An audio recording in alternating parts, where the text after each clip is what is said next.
Hello traders, traders बाजार channel में आप लोगों का बहुत बहुत स्वागत है। आखिर वो दिन आ ही गया जिस दिन हम सवाल और जवाब के सेशंस लेते हैं।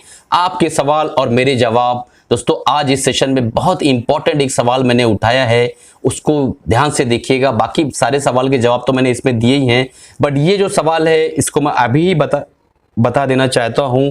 चर्निंग ऑफ पोर्टफोलियो, ये क्वेश्चन हमारे एक भाई ने पूछा है। चर्निंग ऑफ पोर्टफोलियो किस तरीके से किया जाता है, ये आज जो मार्केट खड़ी है जिस जगह पे, उस जगह की जरूरत है चर्निंग ऑफ पोर्टफोलियो के बारे में नॉलेज लेना, समझना। तो इस वीडियो में स्पेशली उस टॉपिक पे हम बात करने वाले हैं कि चर्निंग ऑफ पोर्टफोलियो जो है क्या है, उसे कैसे किया जाता है, सारी चीजों के बारे में हम इसके अंदर बात करेंगे। तो चलिए चलते हैं स्क्रीन पर और देखने की कोशिश करते हैं कि जो सवालात हैं वो क्या है, उसके जवाबात मैं दूंगा और साथ ही साथ चर्निंग ऑफ अपना पोर्टफोलियो के ऊपर एक विस्तार में हम इस वीडियो के अंदर बात करने वाले हैं दोस्तों। तो चलिए चलते हैं। चलने से पहले आप लोगों से गुजारिश है, अगर आप बिगनर से नए हैं तुरंत ही चैनल को सब्सक्राइब कर लीजिए, बेल बटन दबा दीजिए ताकि जब भी नई वीडियोस डालूं वो आप लोगों तक पहुंच सके और आप उससे तुरंत फायदा उठा सके। दोस्तों, एक अनाउंसमेंट था जो मैंने कल भी बताया था कि हमारा जो 50,000 का कोर्स है, जो मैंने सिर्फ और सिर्फ 999 में दे रखा है, सिर्फ उसके 3 दिन बचे हुए। दोस्तों, तुरंत इनरोल कर लीजिए क्योंकि 3 दिन बाद ये कोर्स का रेट काफी महंगा होने वाला है।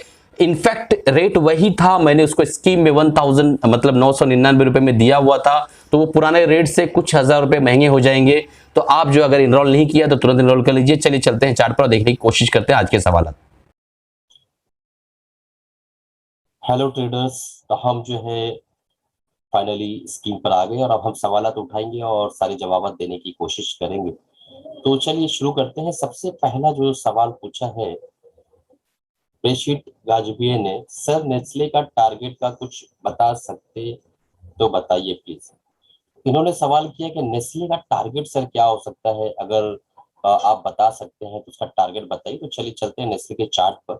और जैसे कि आपको पता है टेक्निकल के हिसाब से हम काम करेंगे, तो चार्ट पर हम आ गए हैं नेस्ले के। और यहाँ पे देखिए नेस्ले बहुत ही बेहतरीन जो है यहाँ पे एक ब्रेकआउट दिया है इसने इस लेवल पे 18,780-90 के आसपास, और फाइनली ऊपर जाके यहाँ पे एक तरह से कंसोलिडेट कर रहा है। तो वीकली चार्ट पर अगर हम जाते हैं, देखिए वीकली चार्ट पर हम आ गए हैं। तो मैंने बहुत पहले एक वीडियो भी बनाया था नेस्ले के ऊपर और मैंने कहा था कि लगभग लगभग 22,000 के आसपास से जा सकता है। तो 19,900 तक तो ये पहुंच चुका है। बट कैसा है सर, अगर आपको टारगेट अचीव करना है तो मेरे हिसाब से, अगर मेरी बात अगर आप मानेंगे, तो टारगेट में कभी अपना जो है प्रॉफिट बुक नहीं करता हूँ, मैं स्टॉप लॉस पे निकलता हूँ। क्योंकि हमें मार्केट का पता होता नहीं, मार्केट कहाँ तक ले जाएगी हमें। तो हम क्या करते हैं, वीकली कैंडल का लो जो है उससे थोड़ा सा बफर रख के स्टॉप लॉस हम अपना रखते हैं, और जब मार्केट हमें निकालती है बाहर, हम निकल जाते हैं चुपचाप।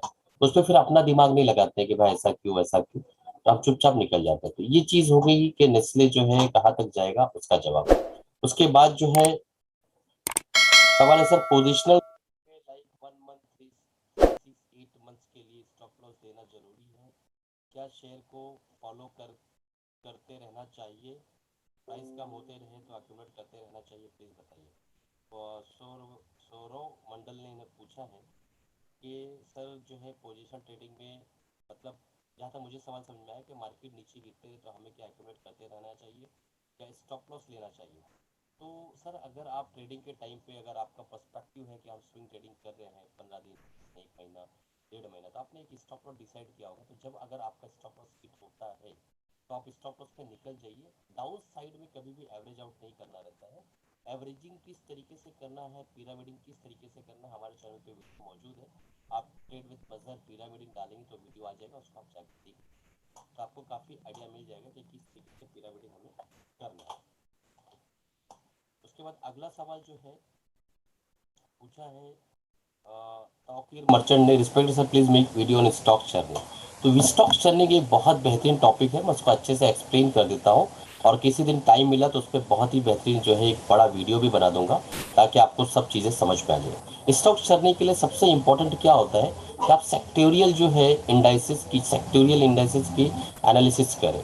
जो इंडाइसिस डाउन साइड जा रहा है और कुछ इंडाइसिस अप साइड जा रहे होते हैं, तो जो डाउन साइड जा रहा है उस पर आप नजर बनाए रखिए, अपने वॉच लिस्ट पे रखिए। जो अप साइड जा रहे हैं उसके अंदर अपनी पोजीशंस को बना लीजिए।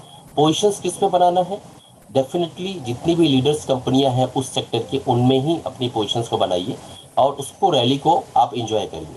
जैसा लगता है कि रैली खत्म होने वाली है वो आपको अपने एनालिसिस और टेक्निकल के बेस पे पता चल जाएगा। तो वो एनालिसिस करने के बाद अगर आपको लगता है कि रैली अब यहाँ पे खत्म हो रही है, मान लो स्टील सेक्टर हो गया, सीमेंट सेक्टर हो गया, आईटी सेक्टर हो गया, अभी रैली इसकी चल रही है, तो जब इसकी रैली खत्म होगी वहां से आप निकलिए, और जो स्टॉक्स जो इंडाइसेस नीचे की तरफ जा रहे होते हैं फिर वहां एक रैली बनना शुरू होती है धीरे धीरे। क्योंकि जो ये मार्केट है एक बहुत बड़ा, जो आपने देखा होगा तो हिंदी में कहते हैं आसमानी झूला, एक जायंट जो है सर्कल वाला झूला होता है ना, बड़ा झूला, वो झूले की तरह होता है। कुछ चीजें ऊपर जा रही होती है तो कुछ चीजें नीचे आ रही होती है।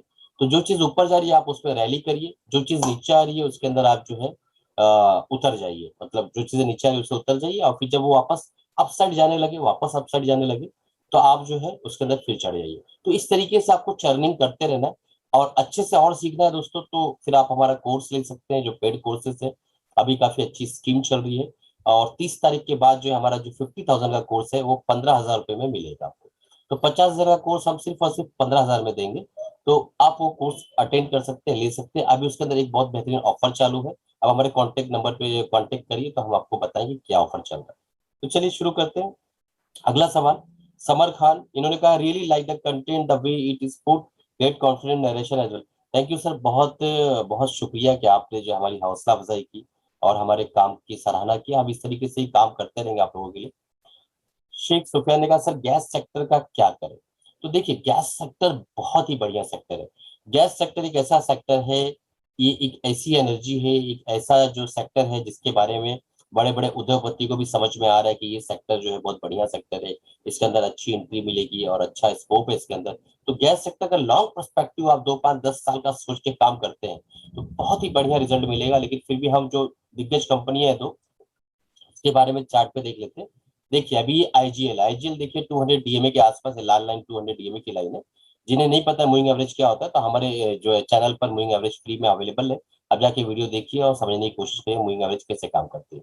200 मूविंग एवरेज है, इसके ऊपर ही आईजीएल भी है, और जो है एमजीएल भी मैंने निकाल रखा है। देखिए ये एमजीएल कंपनी है, ये भी 200 डीएमए के आसपास है। तो कुल मिला के देखा जाए तो ये अभी बुलिश ट्रेंड में ही है, और आईजीएल और एफजीएल अगर देख लेते हैं तो लगभग लगभग काफी हद तक गैस सेक्टर के बारे में हमें मालूमात पड़ जाती है। जो कि कुछ कुछ स्पेक्युलेटिव स्टॉक्स है, तो हम स्पेक्युलेटिव स्टॉक्स की बात नहीं कर रहे, जो अच्छे स्टॉक्स है उनकी बात हम कर रहे हैं, आईजीएल और एमजीएल की बात। ठीक है, अब अगला सवाल उठाते हैं। अगला सवाल है सर जी अगर मैं सिप डाइवर्ट कर देता हूँ लिक्विड फंड में और थोड़ा वेट करे ताकि मार्केट पीक से जब नीचे आए तब जितना लिक्विड फंड का जितना जमा हुआ था इन्वेस्ट कर दूं इक्विटी फंड में, तब कैसा रहेगा। अभी मार्केट ऑल टाइम हाई है। देखिए सर मैं आपको एक ही चीज बोलना चाहूंगा कि ऑल टाइम हाई जैसी कोई चीज नहीं होती है मेरे नजर में। हर चीज आप स्टॉप लॉस लेके निकलिए। और अभी अगर हर टाइम हाई है तो 15,400 पे क्या था, जब मैं चीख चीख के कह रहा था कि मार्केट जो है 17 से 18,000 टच करेगी। और अगर आज ऑल टाइम हाई है तो जब 22,000 पे मार्केट जाएगी तब क्या रहेगा। तो दोस्तों मार्केट का ऑल टाइम हाई कुछ नहीं होता है। अगर आपको 10 माले पे जाना है तो पहले माले में पहुंचोगे थोड़ा थकोगे, फिर दूसरे माले में पहुंचोगे फिर थोड़ा थकोगे, थर्ड फ्लोर पे पहुंचोगे फिर थोड़ा थकोगे। अगर उस थकावट को ऑल टाइम हाई कहा जाए तो मेरे हिसाब से गलत होगा। आप क्या एनालिसिस करिए, समझने की कोशिश करिए टेक्निकल चार्ट क्या कह रहे हैं, मार्केट क्या ऑल टाइम हाई पर है।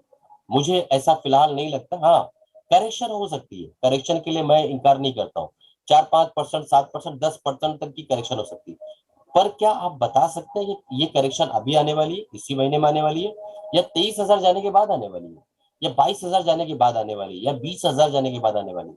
आप कैसे तय कर सकते हैं कि मार्केट की करेक्शन कब आने वाली है।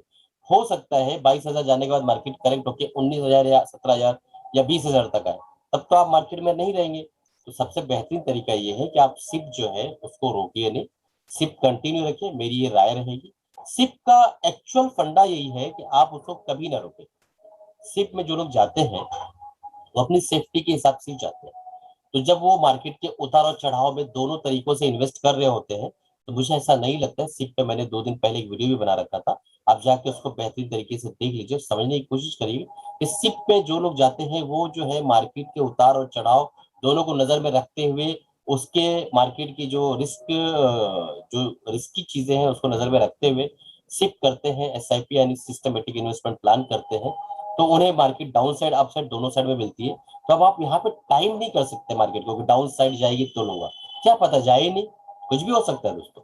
चलिए अगले सवाल पे जाते हैं। ये सवाल जो था तमाल टी साहब का था। अगले सवाल पे जाते हैं।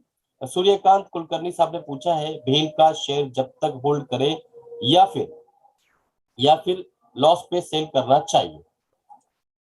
देखिए सर, सबसे पहली चीज, अगर आप कोई भी ट्रेडिंग ले रहे हैं, कोई भी ट्रेडिंग ले रहे हैं, कोई भी ट्रेड उठा रहे हैं, तो आपको ये पता होना चाहिए कि मैं कितने दिन के लिए उसमें जा रहा हूँ, आपका पर्सपेक्टिव क्या है, आप किस हद तक लॉस बर्दाश्त कर सकते हैं। तो भेल जो कंपनी है ओवरऑल अभी बेहतरीन तरीके से ये अभी भी देखा जाए तो बुलिश है, क्योंकि 200 डीएमए के आसपास में ट्रेड कर रहा है। अब मुझे ऐसा लगता है कि यहाँ पे एक सपोर्ट मिलना चाहिए। ये जो लेवल है ये एक बढ़िया सपोर्ट की तरह एक्ट कर सकता है। राइजिंग 200 मूविंग एवरेज के आसपास से ट्रेड कर रहा है। तो अगर इसके अंदर जो है 42 के नीचे क्लोजिंग देता है तो मैं खुद भी निकल जाऊंगा, क्योंकि डिस्क्लेमर देना चाहूंगा इसके अंदर मैं भी हूं और कुछ हद तक मुझे भी लॉस इसके अंदर हो रहा है। लेकिन मैं 42 को अपना जो है क्राइटेरिया स्टॉप लॉस का मान रहा हूँ। बाकी आपका जो एपेटाइट है सर उसके हिसाब से काम करिए। मुझे ऐसा लग रहा है कि भेल का ये जो एरिया है ये बहुत ही बेहतरीन तरीके से एज अ सपोर्ट एक्ट कर सकता है।